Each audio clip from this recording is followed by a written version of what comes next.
भगवान विष्णु बताते हैं, मनुष्य दुखी क्यों रहते हैं। जय श्रीहरि विष्णु। सभी श्रोताओं और भक्तों को प्रणाम। आज की यह कथा अत्यंत दुर्लभ है। इसे सुनने मात्र से जीवन के दुख दर्द मिट जाते हैं और मनुष्य को मनचाहा फल प्राप्त होता है। शास्त्रों में कहा गया है, कथा श्रवण मात्रेण पापानि व्यपूयते, अर्थात केवल कथा सुनने से भी पाप मिट जाते हैं और पुण्य की प्राप्ति होती है। इसलिए हे श्रोताओं, आप इस कथा को अधूरी न छोड़े, क्योंकि आधी सुनी हुई कथा मनुष्य को लाभ नहीं देती। और यदि आप विष्णु भक्त हैं तो अवश्य ही कमेंट में नमो भगवते वासुदेवाय या हर हर महादेव लिखें, ताकि भक्ति और श्रद्धा का संचार आपके जीवन में हो। अब कथा आरंभ होती है। एक समय की बात है, देवाधिदेव भगवान विष्णु बैकुंठ धाम में लक्ष्मी जी के साथ विराजमान थे, किंतु वे जानते हैं कि धरती लोक पर उनके भक्त अनेक कष्ट झेल रहे हैं। मनुष्य बार बार ईश्वर को दोष देता है कि अपने भाग्य को कोसता है और यह भूल जाता है कि सुख दुख तो जीवन का स्वाभाविक हिस्सा है। इसी सत्य को प्रकट करने के लिए भगवान विष्णु ने निश्चय किया कि आज मैं पृथ्वी पर जाऊंगा और मनुष्यों को बताऊंगा कि असली दुख क्या होता है। और वे एक महात्मा का रूप धारण करके पृथ्वी लोक पर अवतरित हुए। उनके चेहरे पर दिव्य तेज था, परंतु साधु का वेश धारण करने से कोई उन्हें पहचान न सका। पृथ्वी पर विचरते हुए विष्णु जी एक गांव में पहुंचे। वहां उन्होंने एक युवक को देखा। वह युवक अत्यंत निराश और हताश था। उसकी आंखों से आंसू बह रहे थे और वह बार बार आकाश की ओर देखकर ईश्वर को दोष दे रहा था। हे भगवान, आपने मुझे केवल दुख ही दिया है। मेरे पास हजारों समस्याएं हैं, कभी धन की कमी, कभी परिवार में झगड़ा, कभी बीमारी, कभी अपमान। क्या यही आपका न्याय है? महात्मा रूपी विष्णु मुस्कुराए। उन्होंने युवक से कहा, वत्स, तुम कहते हो कि तुम्हारे पास हजारों दुख हैं, पर क्या तुम जानते हो, वास्तव में मनुष्य के जीवन में केवल एक ही दुख होता है, बाकी सब तो उसकी कल्पना और दृष्टिकोण है। युवक चौंका और बोला, महात्मन, यह कैसे संभव है? मैं तो दिन रात दुखों से घिरा रहता हूँ। आप कहते हैं केवल एक ही दुख है, कृपया मुझे समझाइए। तब महात्मा विष्णु ने कहा, अरे वत्स, मैं तुम्हें एक कथा सुनाता हूँ। उस कथा से तुम्हें समझ आएगा कि असली दुख क्या होता है। ध्यान पूर्वक सुनना। बहुत समय पहले एक गांव में दो भाई रहते थे। एक का नाम था धनचंद्र और दूसरे का नाम था गरीबचंद्र। दोनों ही विष्णु भक्त परिवार से थे। धनचंद्र अत्यंत धनी था। उसके पास सोने चांदी के खजाने, बड़े बड़े महल, सेवक नौकर और अनाज के भंडार थे, किंतु वह हमेशा चिंतित और दुखी रहता था। उसकी आंखों में कभी संतोष दिखाई नहीं देता। वह हर समय डरता रहता, कहीं मेरा धन चोरी न हो जाए, कहीं व्यापार में हानि न हो जाए, कहीं मेरे शत्रु बढ़ न जाए। दूसरी ओर गरीबचंद्र के पास धन दौलत कुछ नहीं था। वह छोटे से मिट्टी के घर में रहता था। दिन भर मेहनत करता, कभी खेतों में, कभी मजदूरी में, फिर भी उसके चेहरे पर हमेशा मुस्कान रहती।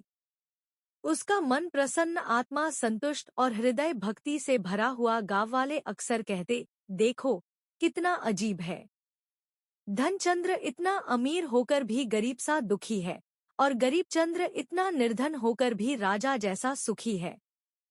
धनचंद्र के जीवन में ऐश्वर्य की कोई कमी नहीं थी। सुबह उठते ही दास दासियां उसकी सेवा में हाजिर हो जाते। सुवर्ण कलश में जल, चंदन से बनी धूप, स्वादिष्ट पकवानों की थालियां, सब कुछ उसके आदेश पर सजा रहता। लेकिन फिर भी धनचंद्र का मन उदास रहता। वह अपने भाई गरीबचंद्र को देखकर भीतर ही भीतर खिन्न हो जाता।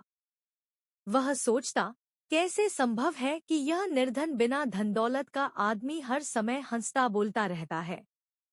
मेरे पास सब कुछ है, पर मुझे चैन क्यों नहीं मिलता। धनचंद्र का स्वभाव धीरे धीरे कटु होता गया। वह अपने सेवकों पर क्रोध करता, छोटे छोटे कारणों पर पत्नी और बच्चों को डांटता। गांव के लोग उसके पास आना पसंद नहीं करते थे, क्योंकि उसके चेहरे पर सदैव क्रोध और चिंता की छाया रहती। उधर गरीबचंद्र का जीवन एकदम विपरीत था। वह सुबह सूर्योदय से पहले उठता, स्नान कर तुलसी पर जल चढ़ाता और विष्णु जी का नाम जपता। उसके घर में भले ही अनाज की कमी हो, पर उसके मन में कभी ईश्वर के प्रति अविश्वास नहीं आया। गरीब चंद्र अक्सर गाता, गोविंद बोलो, हरि गोपाल बोलो, राम राम बोलो, सीता राम बोलो। उसकी भक्ति भावना इतनी प्रबल थी कि गांव के लोग उससे प्रेरणा लेते। जब किसी का मन टूटा होता या परिवार में कलह होती तो वे गरीब चंद्र से मिलने जाते और उसका सरल मधुर उपदेश सुनकर प्रसन्न होकर लौटते। गरीब चंद्र कहता, भाइयों, धन से सुख नहीं मिलता, सुख तो केवल संतोष और भक्ति से मिलता है। धन तो नाशवान है, पर भक्ति और पुण्य ही सच्चे खजाने हैं। एक दिन भगवान विष्णु महात्मा का रूप धारण कर उसी गांव में आए। गांव के लोग उनके दिव्य तेज को देखकर आकर्षित हुए और उन्हें अपने गांव में ठहरने का आग्रह किया। महात्मा विष्णु ने कहा, मैं साधु हूँ, मुझे धन की आवश्यकता नहीं, केवल भक्ति और प्रेम चाहिए। मैं इस गांव में रहूंगा और देखूंगा कि यहाँ कौन सबसे सुखी है और कौन सबसे दुखी। यह सुनकर गांव वाले उत्साहित हो गए। उन्होंने कहा, महात्मन, हमारे गांव में दो भाई रहते हैं। एक धनचंद्र जिसके पास अपार धन है पर वह हमेशा दुखी रहता है। दूसरा गरीब चंद्र जिसके पास कुछ नहीं है पर वह सदा प्रसन्न और शांत रहता है। आप स्वयं जाकर देखिए। तब महात्मा रूपी विष्णु सबसे पहले धनचंद्र के घर गए। वहां उन्होंने देखा कि सोने चांदी के खजाने से भरे बर्तन रखे हैं, महल जैसा घर, चारों ओर रौनक, परंतु चेहरे पर शांति का नाम नहीं। धनचंद्र ने साधु को देखकर अभिवादन किया पर उसकी आंखों में असंतोष साफ झलक रहा था। वह बोला, महात्मन, मेरे पास सब कुछ है फिर भी मैं दुखी हूँ, मेरे मन को शांति क्यों नहीं मिलती। महात्मा मुस्कुराए और बोले, वत्स, तुम्हारे दुख का कारण धन की अधिकता नहीं है, तुम्हारे दुख का कारण है असंतोष और भक्ति की कमी। जब मनुष्य ईश्वर से दूर हो जाता है तभी वह असली दुख को अनुभव करता है। फिर महात्मा गरीब चंद्र के घर पहुँचे। वहां उन्होंने मिट्टी का छोटा सा झोपड़ा देखा। भीतर गरीब चंद्र अपनी पत्नी और बच्चों के साथ बैठा विष्णु नाम का कीर्तन कर रहा था। चेहरे पर अपार आनंद और संतोष था। गरीब चंद्र ने साधु का स्वागत बड़े आदर से किया। उसने कहा, महात्मन, मेरे घर में भले ही संपत्ति न हो, परंतु आपके दर्शन से मेरा जीवन धन्य हो गया। ईश्वर का नाम ही सबसे बड़ा खजाना है। फिर महात्मा ने दोनों भाइयों की भक्ति और विचारों की परीक्षा ली। उन्होंने पूछा, तुम्हारे जीवन का सबसे बड़ा दुख क्या है? धनचंद्र बोला, मेरे जीवन का दुख यह है कि मेरे पास इतना धन है पर मुझे और चाहिए। मुझे भय सताता है कि कहीं यह सब छिन न जाए। मेरा दुख यही है कि सुख कभी स्थायी नहीं होता। गरीब चंद्र ने उत्तर दिया, महात्मन, मेरे जीवन में कोई विशेष दुख नहीं है। भले ही मैं निर्धन हूँ, पर मेरे पास विष्णु भगवान का नाम है। यदि कोई दुख है तो बस यही कि कभी कभी मनुष्य ईश्वर को भूल जाता है, वही असली दुख है। यह सुनकर महात्मा रूपी विष्णु ने अपनी दिव्य मूर्ति प्रकट कर दी। उनका तेज देखकर गांव वाले और दोनों भाई आश्चर्यचकित हो उठे। तब भगवान विष्णु बोले, वत्सो, सुनो, मनुष्य के जीवन में हजारों समस्याएं आती जाती रहती हैं।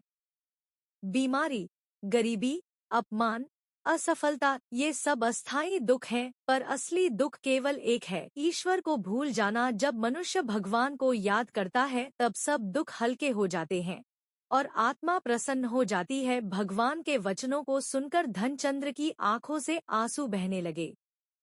उसने कहा, प्रभु, अब मुझे समझ आ गया। मैंने धन के पीछे भागकर अपना जीवन व्यर्थ किया। अब मैं आपके नाम का स्मरण करूंगा और सच्चा सुख खोजूंगा। गरीब चंद्र तो पहले से ही भक्ति में मग्न था। भगवान ने उसे आशीर्वाद दिया, वत्स, तू भले ही निर्धन है पर तू सच्चा धनी है। तेरे घर में सदैव भक्ति और संतोष का वास रहेगा। गांव के लोग भी इस उपदेश से प्रेरित हुए। सबने मिलकर संकल्प लिया कि अब वे केवल धन के पीछे नहीं भागेंगे बल्कि ईश्वर की भक्ति करेंगे और संतोषपूर्वक जीवन जिएंगे। तब भगवान विष्णु ने गांव वालों को संबोधित करते हुए कहा, हे मानवों, तुम सोचते हो कि तुम्हारे जीवन में अनेक दुख हैं, परंतु वास्तव में दुख केवल एक है, ईश्वर से दूरी। जो मनुष्य धन, पद, मान, प्रतिष्ठा, शरीर, संबंध, इन सबको ही जीवन का आधार मान लेता है, वह अपने आप को दुखों के भंवर में फंसा लेता है।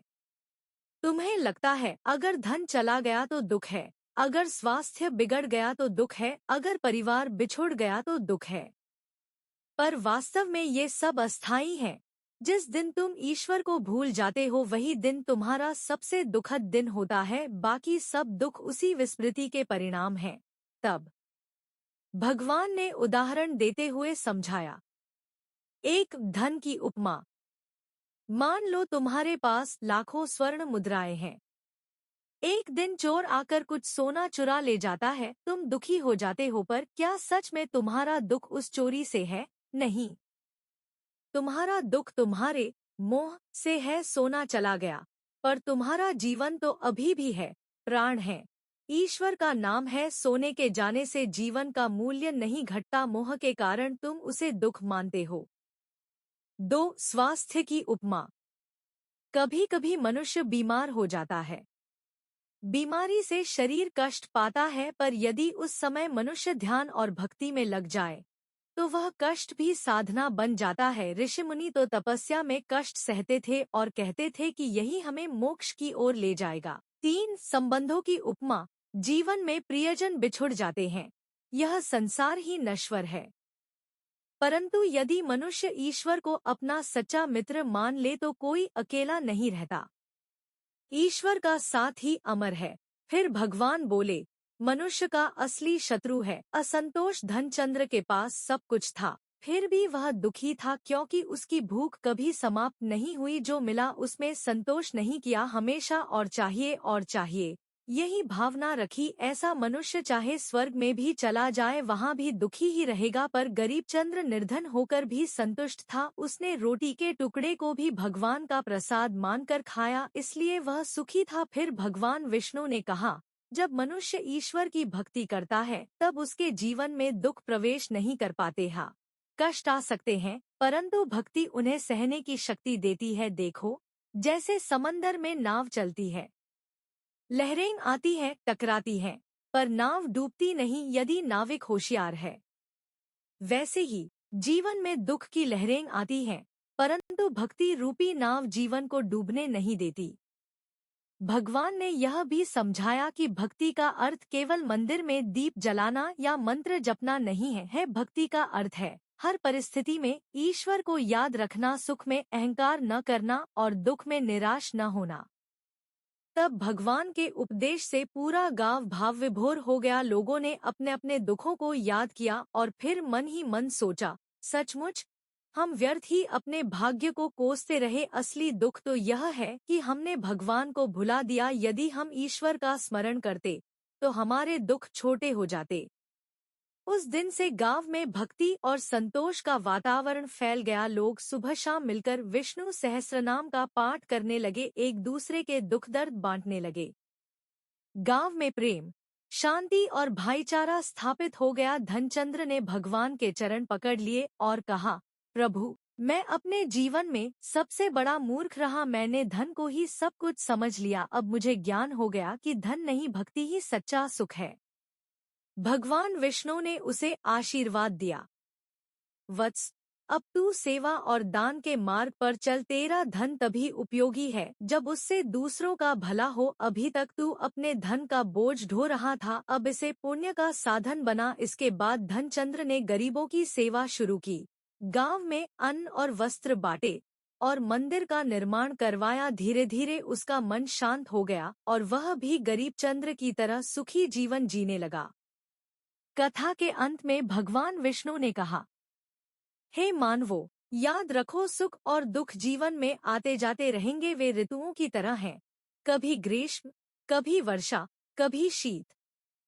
यदि तुम हर ऋतु में ईश्वर को याद करोगे तो तुम्हारे जीवन की नाव कभी नहीं डूबेगी। असली दुख न तो गरीबी है, न बीमारी, न असफलता। असली दुख है ईश्वर को भूल जाना और असली सुख है भक्ति और संतोष में जीना। शास्त्रों में कहा गया है कि जो मनुष्य इस कथा को ध्यानपूर्वक सुनता है उसके जीवन से दुख दूर होते हैं और उसे मनचाहा फल प्राप्त होता है। इस कथा को सुनने वाले को चाहिए कि वह कम से कम एक बार नमो भगवते वासुदेवाय का जाप करे। उसका मन शुद्ध होगा, हृदय निर्मल होगा और आत्मा को शांति मिलेगी। तो प्यारे भक्तों, कथा का निष्कर्ष यह है कि एक, धन से सुख नहीं मिलता, संतोष से मिलता है। 2, समस्याएं दुख नहीं है, दुख तो ईश्वर को भूल जाना है। 3, भक्ति ही वह नाव है जो जीवन को सुरक्षित पार लगाती है। 4, असली सुख है भक्ति, संतोष और सेवा। हे श्रोताओं, यदि आपने इस कथा को अंत तक सुना है तो आपके जीवन में अवश्य ही शुभ फल आएंगे। साथ ही आप मेरा एक काम अवश्य कर देना, इस कथा को ज्यादा से ज्यादा लोगों तक अवश्य पहुंचाएं ताकि उन्हें भी जीवन में दुखों के घेरे से मुक्ति मिले। और हाँ, प्रिय श्रोताओं, जब जब आप इस कथा को सुनेंगे या दूसरों को सुनाएंगे, आपके घर में सुख शांति, स्वास्थ्य और समृद्धि का वास होगा।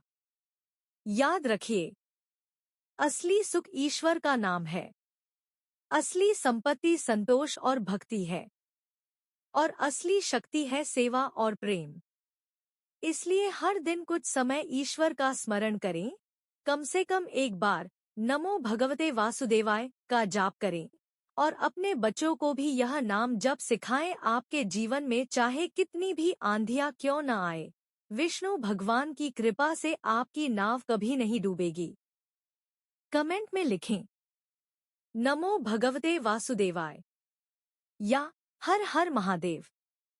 अगर आपको हमारे द्वारा लिखे गई कथा पसंद